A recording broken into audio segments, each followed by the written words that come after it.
Assalamualaikum warahmatullahi wabarakatuh. Selamat malam, salam sejahtera bagi kita semua. Pertama-tama saya ucapkan terima kasih kepada Bapak Rendika Valeri selaku dosen pengajar mata kuliah evaluasi pembelajaran, dan terima kasih kepada teman-teman semua.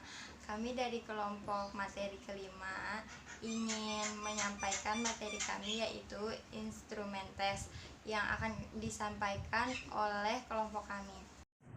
Assalamualaikum warahmatullahi wabarakatuh. Kami dari kelompok 5 ingin membahas tentang instrumen tes. Sebelum kami memulai menjelaskan, saya akan memperkenalkan nama teman kelompok saya. Saya sendiri yaitu Handika Yuda Pratama. Yang kedua ada Nurdin. Yang ketiga ada Siti Aisyah Komalasari. Yang keempat ada Jessica Ruth Natalia. Yang kelima ada Meiza. Yang keenam ada Muhammad Budri Indra. Yang ketujuh ada Zabil Fikri. Yang ke-8 ada Siti Khadijah. Di sini saya akan membahas tes objektif. Tes objektif ini sering disebut juga tes dikotomi, dikarenakan jawabannya antara benar atau salah dan skornya antara 1 atau 0. Tes ini menurut peserta didik untuk memilih jawaban yang benar di antara kemungkinan jawaban yang telah disediakan, memberikan jawaban singkat dan melengkapi pernyataan dan pernyataan yang belum sempurna. Selanjutnya yaitu tes objektif bentuk soal jawaban singkat. Yang ada di sini pertama bentuk pertanyaan langsung. Pertama, apa saja yang dimaksudkan uang? Yang kedua, apa saja jenis-jenis uang? Yang ketiga, bagaimana cara kerja uang pasar? Bentuk pertanyaan tidak langsung. Yang pertama yaitu uang adalah alat ... untuk bertukar transaksi. Yang kedua, jika harga naik maka permintaan turun. Jika harga turun maka permintaan naik. Ini adalah ... Selanjutnya, tes objektif bentuk soal pilihan ganda. Tes bentuk pilihan ganda adalah tes yang jawabannya dapat diperoleh dengan memilih alternatif jawaban yang telah disediakan. Contoh, yang pertama, dari kata-kata berikut ini penulisan yang benar kecuali Senin, hakikat, produktivitas, miliar, apotik. Baik, yang selanjutnya perkenalkan, nama saya Nurdin. Di sini saya akan membahas materi tentang tes uraian. Untuk pengertiannya yaitu tes uraian adalah pertanyaan menuntut siswa menjawabnya dalam bentuk menguraikan, menjelaskan, mendiskusikan, membandingkan, memberi alasan, dan bentuk sejenis lainnya yang sesuai dengan tuntutan pertanyaan dengan menggunakan kata-kata dan bahasa sendiri.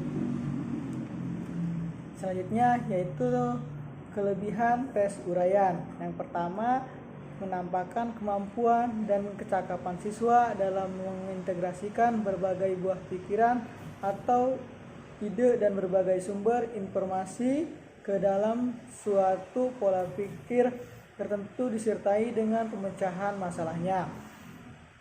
Yang kedua, mendorong meningkatkan motivasi belajar siswa.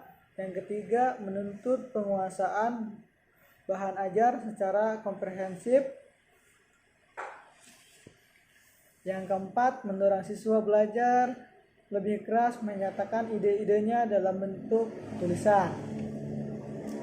Selanjutnya yaitu kelemahan tes uraian.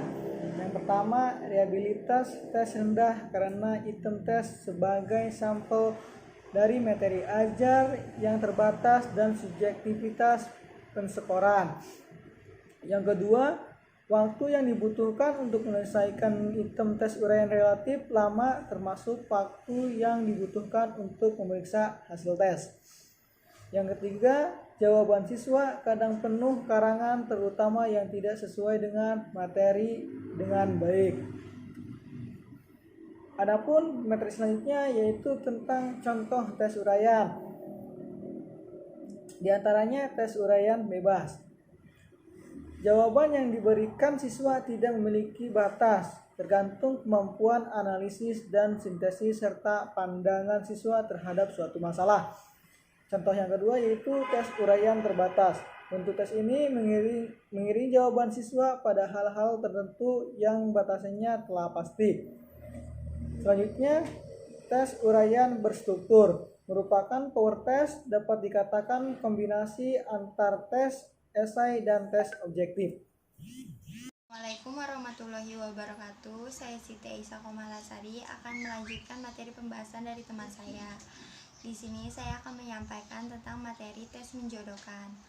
Tes menjodohkan merupakan tes yang terdiri dari satu seri pertanyaan dan satu seri jawaban. Masing-masing pertanyaan mempunyai jawaban yang tercantum dalam seri jawaban. Tugasnya adalah mencari dan menempatkan jawaban sehingga sesuai dengan jawaban atau cocok dengan pertanyaan. Selanjutnya mengenai kelebihan dari tes menjodohkan. Yang pertama yaitu pembuatannya mudah. Yang kedua dapat dinilai dengan mudah, cepat, dan objektif. Yang ketiga, apabila jenis tes ini dibuat dengan baik, maka faktor menempatkan praktis dapat dihilangkan. Yang keempat, tes jenis ini sangat berguna untuk berbagai hal. Selanjutnya, kekurangan dari tes menjodohkan. Yang pertama yaitu matching test cenderung lebih banyak mengungkap aspek hafalan dan daya ingat saja. Yang kedua, karena mudah disusun, maka tes jenis ini acap kali dijadikan pelarian dari pengajar, yaitu digunakan kalau mengajar tidak sempat lagi untuk membuat tes bentuk lainnya. Yang ketiga, karena jawaban yang pendek-pendek, maka jenis ini kurang baik untuk mengevaluasi pengertian dan kemampuan membuat tafsiran. Yang keempat, yaitu tanpa disengaja dalam tes jenis ini sering menyelinap atau masuk hal-hal yang sebenarnya tidak perlu untuk diujikan. Yaitu contoh dari tes menjodohkan. Seperti yang sudah tercantum dalam PPT, ada satu kolom pertanyaan dan satu kolom jawaban. Contohnya seperti kekurangan vitamin C, yaitu jawabannya adalah sariawan. Dan kekurangan vitamin B1, jawaban yang sesuai adalah penyakit beri-beri. Selamat malam, saya Jessica. Di sini saya menjelaskan tentang materi tes benar atau salah. Soal-soalnya berupa pernyataan-pernyataan atau statement. Statement tersebut ada yang benar dan ada yang salah. Orang yang ditanya bertugas untuk menandai masing-masing pernyataan itu dengan melingkari huruf B jika betul dan huruf S jika salah menurut pendapatnya. Selanjutnya, untuk petunjuk penyusunan tes benar atau salah, yang pertama tulislah huruf B atau S pada permulaan masing-masing item dengan maksud untuk mempermudah mengerjakan dan menilai atau scoring. Yang kedua, usahakan agar jumlah butir soal yang harus dijawab B sama dengan butir soal yang harus dijawab S. Hendaknya dalam penyusunannya jangan bersifat atau berpola seperti BS, BS, BS atau BB, SS, BB, SS. Yang ketiga, hindari item yang masih bisa menjadi perdebatan. Selanjutnya, ada kelebihan dari tes benar atau salah. Yang pertama, dapat mencakup bahan yang luas dan tidak memakan tempat yang banyak. Yang kedua, mudah dalam penyusunannya. Yang ketiga, petunjuk pengerjaannya mudah dimengerti. Keempat, dapat digunakan berkali-kali. Dan yang kelima, objektif. Ada pula kelemahan dari tes benar atau salah. Yang pertama, mudah ditebak. Yang kedua, banyak masalah yang tidak dapat dinyatakan hanya dengan kemungkinan benar atau salah. Yang ketiga, hanya dapat mengungkapkan daya ingat dan pengenalan kembali. Untuk contohnya tes benar atau salah, yang pertama, penyakit malaria dijangkitkan oleh nyamuk Anopheles, dilingkari salah satunya benar atau salah. Yang kedua, nahu adalah ilmu yang membahas kata sebelum masuk pada kalimat, dilingkari salah satu benar atau salah. Terima kasih. Selanjutnya, saya Mezia Indriana akan membahas materi tentang tes penyusunan. Tes penyusunan merupakan tes yang berupa soal acak yang perlu disusun oleh peserta didik agar tersusun menjadi satu kalimat yang efektif. Di sini ada dua contoh soal. Contoh soal pertama yaitu tujuannya anak dapat menyusun kata-kata acak menjadi sebuah kalimat yang tepat. Petunjuknya susunlah kata-kata acak berikut ini menjadi sebuah kalimat yang tepat. Di sini ada kata giat, dapat, harus, agar, belajar, tercapai, kita, cita-cita. Jadi jawaban yang tepat adalah kita harus belajar giat agar cita-cita kita tercapai. Kemudian contoh soal yang kedua, petunjuk pemakaian center. Yang pertama, kalimat pertama, tutup kembali bagian yang sudah dibuka. Kalimat kedua, buka tutup bagian belakang. Kalimat ketiga, tekan tombol dengan baik. Kalimat keempat, masukkan baterai dengan kepala ke arah depan semua. Di sini diminta untuk petunjuk pemakaian senter yang tepat. Jadi jawaban yang tepat adalah yang A. 2, 4, 1, 3. Selanjutnya akan dilanjutkan oleh teman saya. Baik, untuk selanjutnya yaitu tes lisan. Oh iya, sebelumnya nama saya Muhammad Widin dan saya akan melanjutkan presentasinya yaitu tentang tes lisan. Tes lisan yaitu tes yang pelaksanaannya dilakukan dengan mengadakan tanya jawab secara langsung antara pendidik dan peserta didik. Untuk macam-macam tes lisan sendiri yaitu tes lisan ada yang bebas dan tes lisan yang berpedoman. Tes lisan bebas yaitu pendidik dalam memberikan soal kepada peserta didik tanpa menggunakan pedoman yang dipersiapkan secara tertulis. Untuk tes lisan berpedoman yaitu pendidik menggunakan pedoman tertulis tentang apa yang akan ditanyakan kepada peserta didik. Selanjutnya, kelebihan dari tes lisan sendiri yaitu yang pertama, hasil tes dapat langsung diketahui peserta didik. Yang kedua yaitu siswa dapat mengemukakan argumentasi. Yang ketiga dapat mengevaluasi kemampuan penalaran. Yang keempat dapat mengevaluasi kemampuan berbahasa lisan. Yang kelima dapat melakukan pendalaman materi. Yang keenam tidak mungkin terjadi penyontekan. Dan yang terakhir yaitu bahan ujian dapat luas dan mendalam. Untuk kekurangan tes lisan sendiri yaitu subjektivitas pendidik sering mencemari hasil tes.